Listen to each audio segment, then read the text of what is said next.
Hello, it's Sunday, September 3rd of 2023, and today I'm going to review and explore a station that's very near and dear to my heart, the Forest Hills Long Island Railroad Station. Forest Hill Station is located on the main line in and out of Manhattan, with service to both Penn Station and now Grand Central Station with the opening of the new Grand Central Madison Terminal.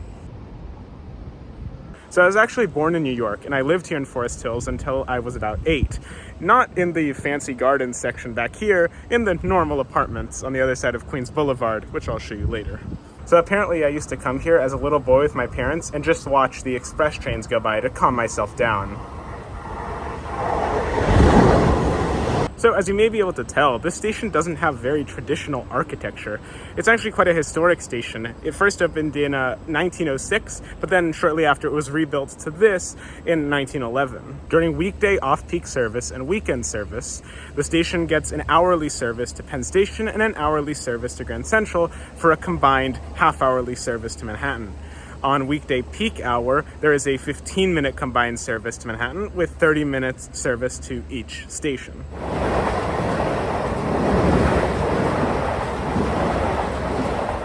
For service to points out east into Long Island, the branch that usually serves the station is the Babylon branch, but there are other branches as well, especially during peak time. The incredible architecture of the station also matches with the station square, which is this plaza here in front of the station and leads into the Forest Hills Gardens. I especially like these bridges, which I don't think they're actually used now, but before you could go right from the station into buildings, which I think is really cool. So these are the Forest Hills Gardens, which is like an upper class neighborhood. The further back you go, the more houses there are. And fun fact, Spider-Man, like the superhero, actually grew up in the Forest Hills Gardens, which is kind of interesting. I can never get over how unique this station building looks. Like, it's kind of like a house near tracks. I just think that's so cool. I love how the ceilings are made of wood. I love just the chippedness. I like how old it is, even though it's bad. I don't know, I find it nice. Maybe it's just nostalgia. And I really like this sort of mini fence. Okay, maybe the chipped paint isn't great, but the rest is nice. Okay, now for a quick amenities checklist. There are 2 ticket machines, actually 3. There's 1 on this platform and 2 on the other platform. There are 2 entrances, 1 for each platform, plus 2 entrances with ramps for accessibility. There are dot matrix displays, 2 on each platform. There are very fancy dot matrix displays. I've never seen them that fancy.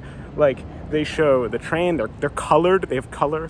They show what branch they're on, they show the departures of the other platform as well. It shows the seating capacity of each car. There is no station parking, which is great. There shouldn't be for some place like this. It's dense enough. There are multiple trash cans on each platform and multiple benches as well, which I really appreciate. And that is 100% better than Grand Central Madison, which has 0 seating. Penn Station as well. You've probably noticed, but I haven't specifically mentioned, that although there are 2 side platforms, so 2 tracks that trains stop here, there are actually 4 tracks that pass through the station, 2 express tracks. But on weekends and when there's not that much service, the 2 middle tracks aren't used and the express trains just go along the side. This may be to simplify operations when it doesn't need to be overcomplicated with more tracks. Most trains, like that one, just don't stop here, so most people just take the subway instead, which has way more frequent service. The subway station is about a 5-minute walk from here, so very close. So the platforms at this station are actually very short compared to most Long Island Railroad station platforms. Until about a few years ago, only 4 cars of a max length 12-car train could stop here, so you would have to be in the front 4 cars of the train to exit. But they recently, semi-recently, added a 2-car platform extension. So now 6 cars of the train can stop here, so you only need to be in the front 6 cars, which is still kind of confusing because they don't really announce it that well. So you just kind of have to know, I guess. The platform extension just looks so funny. It looks so like like from the top, it looks nice, but from the side, it's just all rickety, sort of. I don't know. At least it does let you get closer to the beautiful city view that you can see. It's actually really nice. I love just being able to see the city, and it's like, I'm going that way. Although, since we're in America, that would be on the other platform, of course. This platform has trains going that way. So now I'm gonna go to the Manhattan-bound platform and see what it's like. Although it's definitely just the same as this one. I love this tennis mural here. It's really nice. I wonder if this is like temporary or something because the US Open is now. Also, this underpass has definitely improved since the last time I was here, because it used to be that there was this kind of net on top and a lot of just birds would land there, and there was just poop on the ground all everywhere. So it was like you would always just get bird poop when you came under here. And now it's way nicer and way cleaner.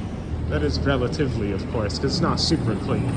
Okay, not the subway. We'll go to that later, but yeah, here, New York. Train to Penn Station, calling at Penn Station. Ah, thanks.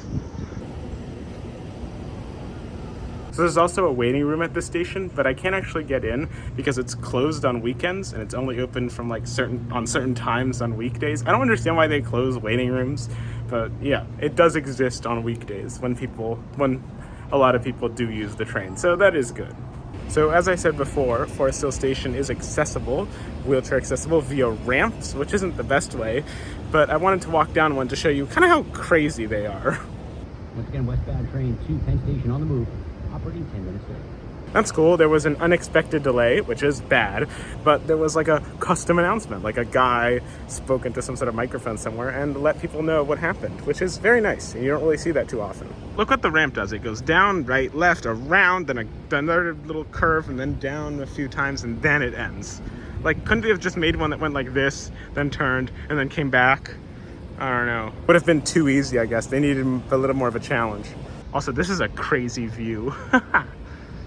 I love how the tracks make this sort of sound when the train is approaching.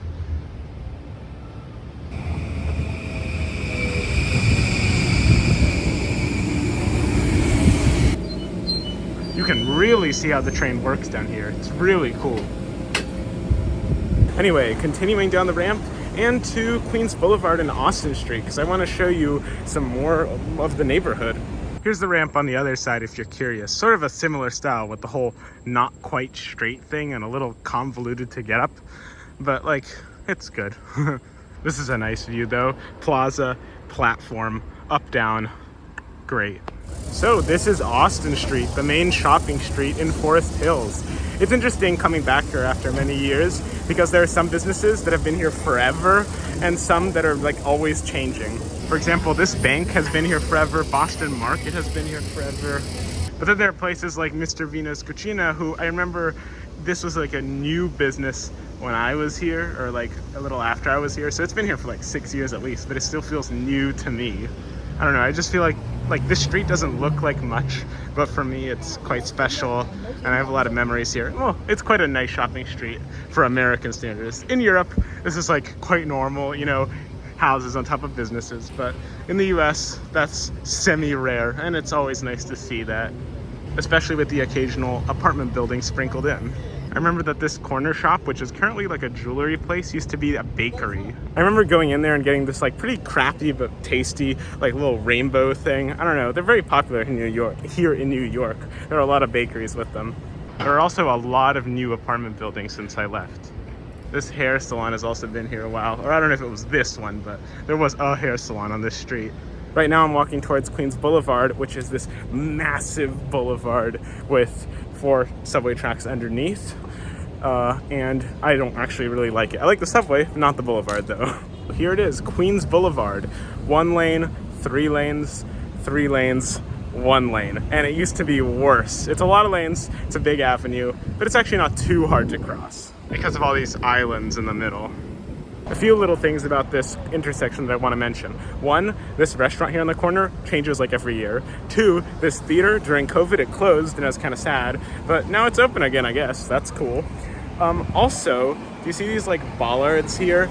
They used to be like halfway across the intersection. Like it used to be that people from here had to turn right, but people coming from the other side could cross the entire avenue and turn left onto the service road directly.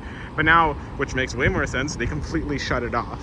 Also, these bike lanes, which are pretty nice by the way, are new, and before them there were 2 lanes in each direction and like a 3rd left turn lane. This pizza place has been here forever, and I can see like the vitamin shop on that corner, which has been there forever, but the logo has changed. It's really cool. Over there is McDonald's Park, where I remember having helped plant trees after Hurricane Sandy.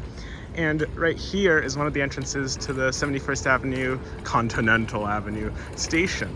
We have this elevator that took like 3 years to build. And also, I had discovered as a child a shortcut, not a shortcut, but a way of crossing the road without encountering any cars. And I'm gonna show you that now. People familiar with New York City subway stations probably already know what that is, especially since I mentioned the subway. So you can go down here, walk along. You can walk alongside the actual inside of the station, or like the past the barriers part.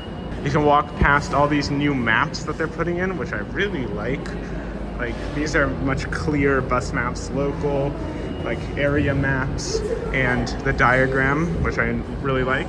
Then we can make a left here, and we're actually now crossing under Queens Boulevard. It smells like pool water for some reason. And we now pop up here on the other side of the boulevard. That's where I was. And I used to do that crossing a lot because I lived on one of the apartments back here on this road right next to the boulevard. Okay, before you leave, I have one last surprise, but that'll take me about 15 minutes to get to, so hold on. Although for you, it'll just be like 3 seconds. Maybe, looking at this, you can guess what I'm about to show you. And here it is, the Forest Hills Stadium, which is a very old stadium where they actually used to play the US Open. It's right there. Nowadays, it's a music venue, so they retrofitted up like a stage and extra seats to make it for like concerts and stuff. I'm currently walking to the other side, try to get a better view of it. And here you can see it slightly closer. You can kind of see the outside. I'll put a picture of what it looks like inside as well.